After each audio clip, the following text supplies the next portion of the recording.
and we're back at it again. I'm Diana, and this is Time Punked. So last week, I went into women's suffrage.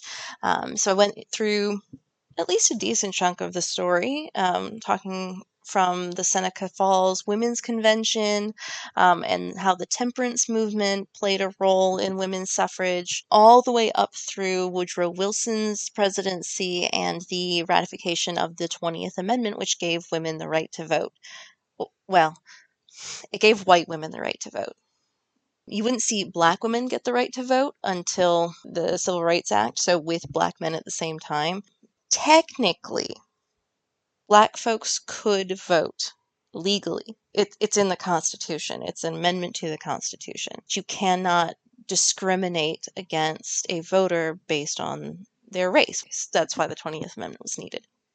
But because of Jim Crow and all of that, there needed to be a law to supersede those local laws that had things like poll taxes and literacy tests and that kind of thing. There was a lot of bullshit regulations to try to keep black folks from voting. So while all technicalities say that black women had the vote in 1920 with white women, realistically, they wouldn't get the vote until 65 with the rest of the black population. Asian women wouldn't get the vote in 1920. They had to wait until the 50s. Native American women wouldn't get the right to vote until the 1970s.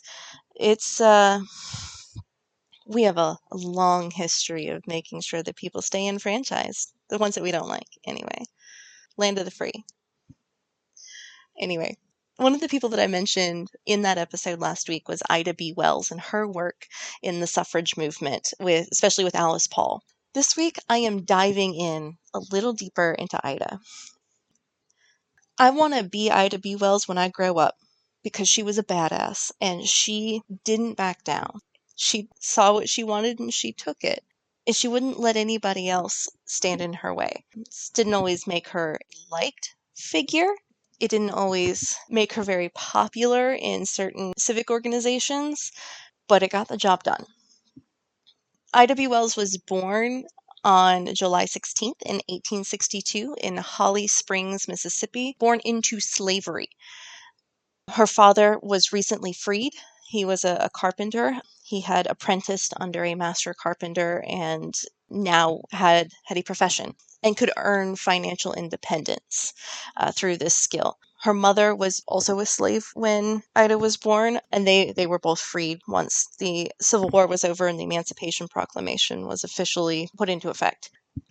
One of the tragedies of Ida's life comes when she's about 16.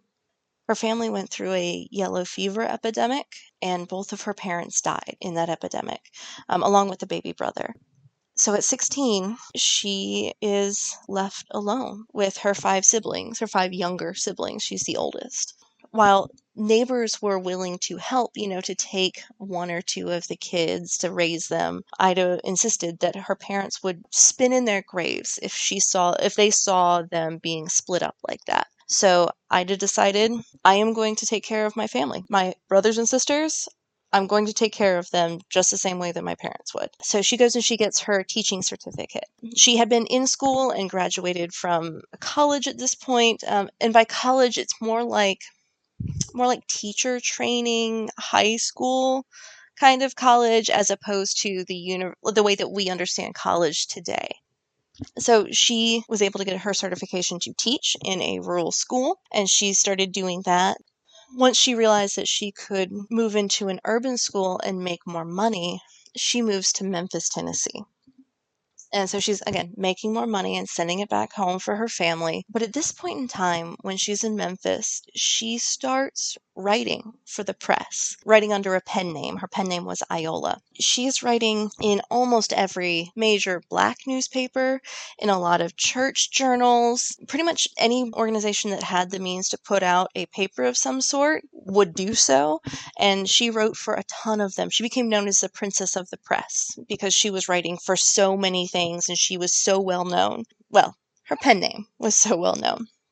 So at this point that she's writing for the newspapers, she's still teaching. And then she starts writing editorials about the Black schools in the school system, how there aren't enough schools, how the buildings that they are housed in are falling apart and they are not good enough, that the teaching that is happening in these schools is just not adequate, is not up to par. Kind of like the way that we talk about urban and inner city schools today. It's almost like these problems have never really gone away. Huh. So at this point, with these editorials criticizing the school system, people are, especially the school system, are up in arms about these criticisms. And again, she's posting under her pen name, so nobody really knows who she is, except that her pen name gets leaked at this point, and she is fired from her teaching position for her criticism of the school system. At this point, she drops her teaching career and she goes right into journalism full time. She ends up becoming an editor at a Memphis newspaper called Free Speech. And then she would go on to buy about a third of the paper. So she was basically running the paper, editor, owned part of it. This was her paper. Her editorials became quite well known at this point in time. The subscriptions for Free Speech went through the roof after she took it over. Well, all good things must come to an end. The beginning of the end started March 8th, 1892, when her friend Thomas Moss and her acquaintances Calvin McDowell and Henry Stewart were dragged out of Moss's grocery and lynched. This grocery catered to the Black folks of the area. It was independent, essentially, of the rest of the town and their economic system. Well, across the street from that grocery was a grocery owned by a white man. So they were direct competition. Well, the white guy didn't like this very much because he was losing money to Thomas Moss, a black man. So he rounded up some of his buddies and they dragged those three men out of the grocery and they lynched them. I am not going to go into details about their lynching or any lynching, really. It is horrific stuff. There are postcards, like honest to God postcards that you would write on and send to your friends and family in the mail with pictures of lynchings on them from this time period. I think every single white person who's listening to this needs to take a good long look at those pictures. Make sure you see it. Not just see the incident, see that moment frozen in time, but you see the people. You see the people who were tortured and who were killed. See the people who did the torturing and the killing. You need to be witness to that event, and you need to take responsibility isn't the right phrase. You need to acknowledge that this is part of our collective past, especially as Americans. We need to acknowledge that that was awful, that was shitty, and we need to do everything that we can now in our world to rectify that in whatever way we possibly can. I will leave that decision up to you as to what that looks like, and whether you go and look at these postcards. I highly recommend it. Again, I think every white person listening to this needs to go and look at these postcards. They're awful. It's rough to look at. So steel yourself before you do that. Okay, so March 1892. These three men, friends, acquaintances of Ida B. Wells, were lynched just for the crime of trying to be financially independent and being in competition with white men. That's a crime. Well, at this point, Ida is overcome. These are friends of hers. They had done nothing wrong. How could they have done anything wrong? All they did was run a business. Up until this point, she writes later on in one of her memoirs, she had believed that lynchings happened to people who, at least some of the charges, there was a grain of truth to them, that on some level they deserved that. And then with Thomas Moss and Calvin McDowell and Henry Stewart, she realized that no, that's not how this works. These folks are being dragged out of their homes, out of their businesses, off the street, and being tortured and murdered just for not respecting the social boundaries that white people wanted to keep in place. And this is really when her career as an anti-lynching campaigner takes off. This is the point at which she becomes galvanized against this particular wave of societal crime, of racial crime. And so she starts writing about it. She starts writing editorials anonymously about it. She starts writing in her own journal about it. One of the things that she says after the lynching happens, she says, I had bought a pistol the first thing after Tom Moss was lynched, because I expected some cowardly retaliation from the lynchers. I felt that one had better die fighting against injustice than to die like a dog or rat in a trap. I had already determined to sell my life as dearly as possible if attacked. I felt if I could take one lyncher with me, this would even up the score a little bit. Now, one of the reasons why she was expecting retaliation from the lynchers is because of those editorials that she was writing. One of the common accusations that you'll hear even today is that the people who were lynched, particularly the men who were lynched, were rapists. They had raped white women. Now, through her research, the hundreds of men and women and children who were lynched in the 1880s, only about a third of those lynchings even had rape mentioned at all in the context of the crime. So already, just by a numbers game, rape being actually the thing that got someone lynched is more likely than not untrue.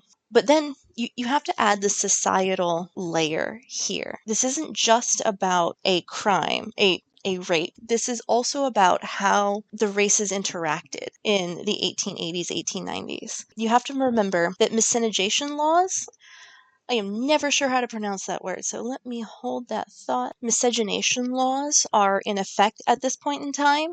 That means that people cannot marry outside of their race. White people and black people can't get married. White people and Native American people, et cetera, et cetera, et cetera, can't get married. Mostly, this is the white people can't marry other races. They didn't usually care about other races intermarrying. This is really more about white purity. White supremacy is a hell of a drug. So any relationship between a black man and a white woman is already suspect. Not because there's anything untoward, not that there's anything non-consensual going on, but by its very nature, it is illegal. By social standards, it is unthinkable that a white woman would want to be with a black man. Not because it didn't happen, but because inferiority of the black race or some shit like that. So if a black man and a white woman were caught together at any point in time, the easiest and safest thing for the woman to do is to claim that he had raped her. This saves her embarrassment in case she is concerned about how she's going to be viewed in society. This saves her from possible reprisal from the men in her life. It is the safest move for her to make. It is the shittiest move for her to make because as soon as she claims rape, his life is in danger. Almost never is there actually a rape to go with a lynching. It just didn't happen like that. To make this worse, like to really compound things here, white men and black women together, never a problem. White men can do no wrong. White men can seduce whatever woman they want, and it's just fine, I guess. But God forbid a black man should be involved consensually with a white woman, and that's rape. So, cool. So, taking on this particular myth that black men are raping white women and that's the reason that they're being lynched, Ida B. Wells writes an editorial, an anonymous editorial, that includes this statement. Nobody in this section of the community believes that old threadbare lie that Negro men rape white women. If Southern men are not careful, a conclusion might be reached which will be very damaging to the moral reputation of their women. Did you catch that? What Ida B. Wells is saying here in these two sentences is that all your claims that black men are raping women are bullshit and you know it. And also, your women are not nearly as paragon of innocence that you try to make them out to be. That's not how any of this works. Now, I'm going to give you one guess as to how the white men of the South reacted to this. If you guessed angrily, congratulations, you've won a gold sticker for the day. There was an editorial in a white newspaper after this was published that quoted those two lines and then responded with, "You can see that us white Southerners have been so patient with these black scoundrels, and there they are insulting our women, insulting our society. Well, we're not going to take it anymore."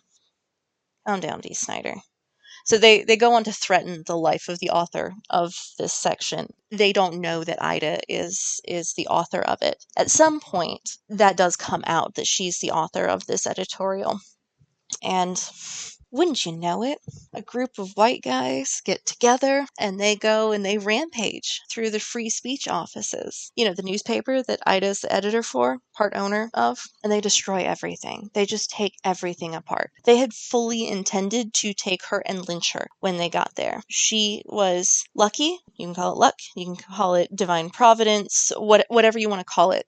She was out of town at that point in time. She had several months before agreed to go to New York and do some speaking engagements there about lynching and some other things. That accepting of those speaking engagements saved her life. Now, this is 1892. She has been exiled from her home. She can never go back to Memphis at this point. If she goes back, there is a very serious chance that she will be murdered. So she stays in New York. She stays up north. And this is the point at which she really amps up her speaking engagements. And she's going around the states, but she's going around the Northeast. Not going anywhere else. She's not going below the Mason-Dixon line. That's dangerous for her. She's going around the Northeast, talking about lynching, talking about why it's awful. She's going overseas and going to England and Ireland and talking about lynching and why it's a problem and why they should care. One of the things that was said about the speaking tour is that she was walking in the footsteps of a time-honored tradition where abolitionists would go to England to appeal to the British public to shame and bludgeon the Americans into doing the right thing. So this is the mid-1890s. She has come back to the States and she settles in Chicago. Now, while she's in Chicago, she starts writing pamphlets about lynchings. She starts doing research and she finds that there have been hundreds of lynchings of men and women and children.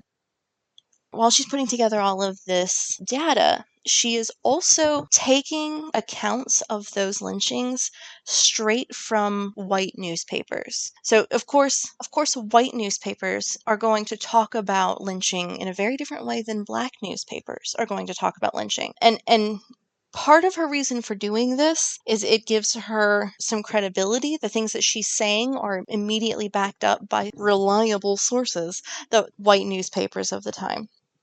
But also, she says that the other reason that she uses these sources is, in her own words, "Out of their own mouths shall the murderers be condemned." So she's using their own speech to prove them being absolute awful human beings. Now, I know that I had mentioned that rape accusations were the common idea of what caused lynchings. She was able to prove through this research that it was only about a third. That being said, no matter the data, that idea was so prevalent in American society, international society, white society, that even Jane Addams, who was a social activist, we would probably call her a feminist by today's standards, though she didn't take that word for herself. And she's the founder of Hull House, which is a settlement house that helped new immigrants into the area and into the States to settle into life. She goes on to write a piece. She's talking about lynching and that it's awful and we shouldn't be doing this and what a waste of human potential this is. But she doesn't debunk this idea that the lynched people brought it on themselves. She actually kind of leans into it that, it seems that there may be some truth to these accusations and et cetera, et cetera, et cetera. And this is clearly a problem. And Ida writes a response to Jane Addams' article where she corrects that interpretation, and she shows the data that she's collected that says, this isn't true. That this idea that Black men are raping white women at some kind of awful rate, and that's what's leading to lynching, that's not true. That's not the case. This was not a contentious argument. Actually, Jane Addams and Ida B. Wells were friends. They worked together on a lot of issues. They were part of the founding of the NAACP together.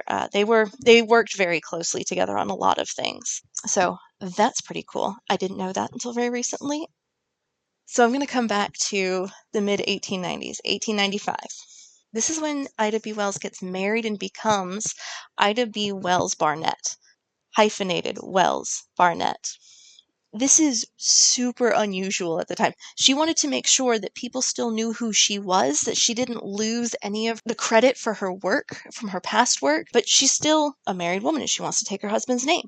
So that hyphen is super cool. It's so funny how one little tiny piece of punctuation can be so empowering.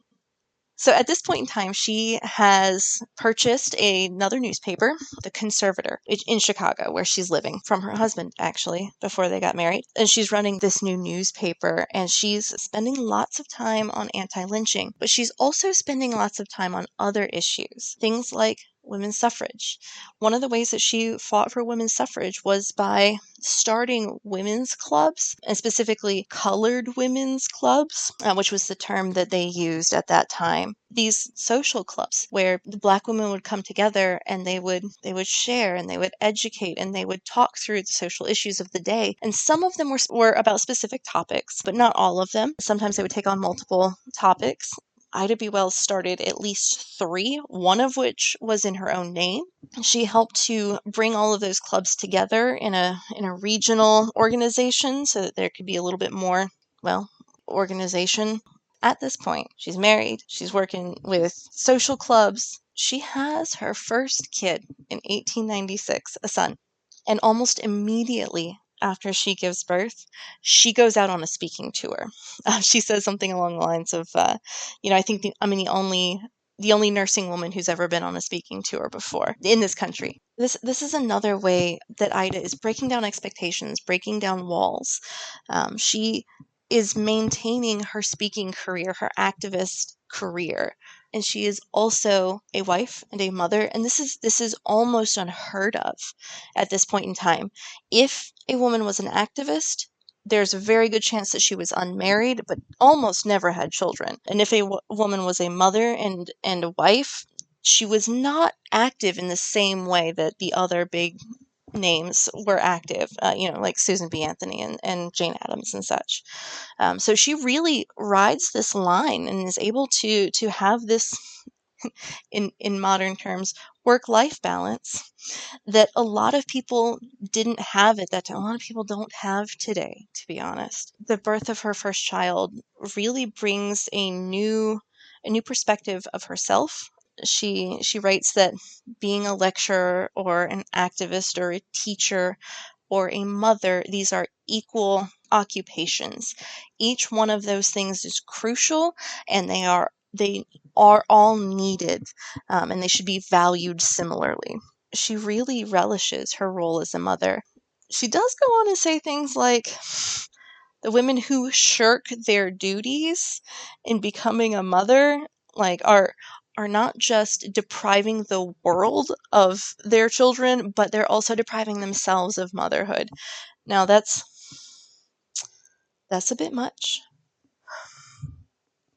This becomes a new identity for her. She's not just a journalist or a teacher or a public speaker. She is now a mother, and she takes this role very seriously.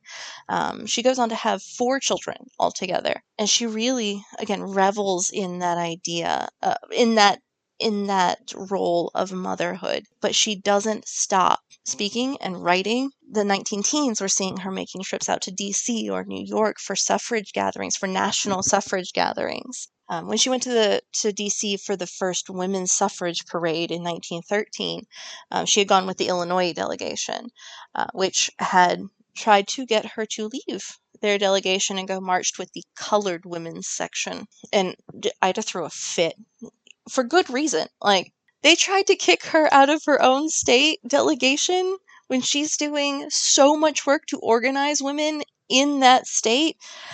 Illinois is the state of Lincoln, for God's sake. How can you possibly kick out African American women out of the delegation from the state that the guy who freed slaves comes from? Like, that's some cognitive dissonance there, and I don't know how they got their heads around that one, but that is a hell of a leap.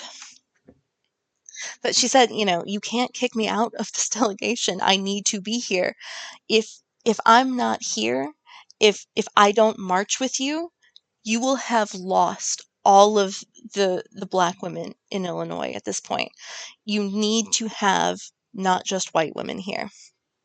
And she goes off away from the delegation at this point, and then during some later chaos in the parade, they think she ended up kind of slipping back into the Illinois delegation after their confrontation. So she did end up marching with the Illinois delegation, which is really important. And her women's clubs, her social women's clubs, would go on to do a lot of good work organizing for women's suffrage. Bless them. They're some of the folks that helped us to get where we are today. And they are underappreciated. After the women's suffrage amendment has gone through in 1920, she shifts her focus. She's still talking about lynching, but she shifts her focus to other equality measures. She was involved in legal organizations that helped poor folks, especially poor black folks in cities or around the Midwest, which is where she was. In fact, one of her organizations is thought to be kind of a prototype for the NAACP, which she would be involved with founding. And so she's really getting involved with lots of different things, lots of different community activism things. But the leaders of these organizations don't necessarily love having her around. She's crass. She's harsh. She is blunt, and doesn't like taking orders from anybody, and if she's not in charge, she doesn't really want to be there, and if she's there, she's going to take charge. So it causes a lot of issues, a lot of discord among the social groups in Chicago, especially where she lives. It ends up that she starts to feel very lonely in her activism. And I know that this is a common emotion among activists of any period. When you are working, doesn't matter if you're working within an organization or if you're working alone, it is lonely work for a lot of people. But when you are working alone and people in your community are not supporting you directly, it can be even more lonely. She tells a story in her autobiography about how there had been a lynching in Cairo, Illinois, and the governor of Illinois wasn't going to arraign the sheriff in the county where it happened because he didn't see any reason why he should. And that if they were going to arraign the sheriff, they would have to go through the courts. And Ida was saying that, somebody else will do it. I don't need to be the one to do it. There's lots of people out there that can manage this. And her son stops her and looks at her and goes, if you don't do it, who will do it? And I think that's one of the things that she really takes to heart at this point, because she's getting tired, man. I get it. I'd be getting tired by the time that I was in my 40s too, after a decades-long fight for equality and justice. I get it. But if she doesn't, who will? I think that's a lesson that we should take in this modern world as well. A lot of folks assume that someone else will take care of it, whatever it is, whether that's picking up some trash on the side of the road or whether that's filing a legal motion for justice. But if you don't, are you sure that someone else is going to? Something to think about. In 1930, Ida runs for a local office. She ran for a seat in the Illinois Senate in 1930, and she fought really hard against her opponent, who was also who was a black state senator, and his name was Adelbert Roberts. She ran a really tough campaign against him, and she ends up losing to him, but she never wanted to give up that fight. She wanted to keep running for office. Unfortunately, though, within a few months of her political loss, she would die. She died on March 25th, 1931, in Chicago, without having published her autobiography. Her daughter would go on to do that, take the manuscript that Ida had written and do a little editing and get it published. Nobody really wanted to publish it. It took her until the 70s to get it published. A lot of people were able to ignore Ida Wells's contributions to a lot of these social movements, including women's suffrage, until that autobiography was published, which is a shame. The way she talks and the way she writes is so powerful.